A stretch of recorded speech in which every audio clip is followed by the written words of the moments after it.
আজকে সন্ধ্যায় আমি দুধ পুলি বানিয়েছিলাম। তো দুধ পুলি বানানোর জন্য প্রথমেই আমি নারকেলের পুরটা বানিয়ে নিয়েছিলাম। তো এখানে তেলে গরম মশলা দিয়ে, গরম মশলাটা একটু যখন ফ্লেভার ছেড়ে দিয়েছে তখন আমি 1 কাপ নারকেল দিয়ে দিয়েছিলাম।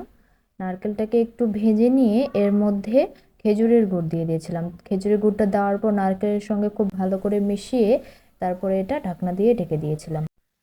কিছুক্ষণ পর ঢাকনা খুলে আবারও আমি নারকেলটাকে ভালো করে ভেজে নিয়েছি। যখন নারকেলের মধ্যে একটা ব্রাউন কালার চলে এসেছে সেই পর্যায়ে আমি ভাজা বন্ধ করে নারকেলটাকে নামিয়ে নিয়েছি।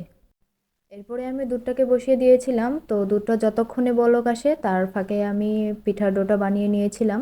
তো পিঠার ডো বানানোর জন্য এখানে আমি 1 কাপ পানি নিয়েছি আর এর মধ্যে স্বাদ মতো লবণ দিয়ে পানিতে যখন বলক চলে আসবে তখন এর মধ্যে আমি চালের গুঁড়ো দিয়ে একটা নরম ডো বানিয়ে নেব।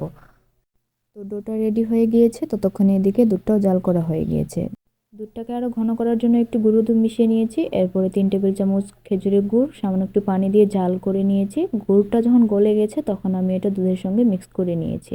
তারপরে এটা ঢাকনা দিয়ে ঢেকে রেখেছি। এরপরে আমি যে ডোটা রেডি করেছিলাম সেটাকে আমি হাত দিয়ে ভালো করে মথে নিয়েছি। আর এরপরে বড় বড় রুটি বেলে ওই কাপের সাহায্যে আমি ছোট ছোট লেচি কেটে নিয়েছি। এই লেচির মধ্যেই আমি নারকেলের পুরটা দিয়ে পিঠে বানিয়ে নিয়েছি। তো এভাবে করে আমি সবগুলো পিঠে বানিয়ে নিয়েছিলাম। তো পিঠেগুলো আমার বানানো হয়ে গিয়েছে। এরপরে আমি একটা কড়াইতে তেল দিয়ে তেলটা গরম হয়ে গেলে পিঠেগুলো ছেড়ে দিয়েছি আর মিডিয়াম আঁচে আমি পিঠেগুলোকে মুচমুচে করে ভেজে নিয়েছি।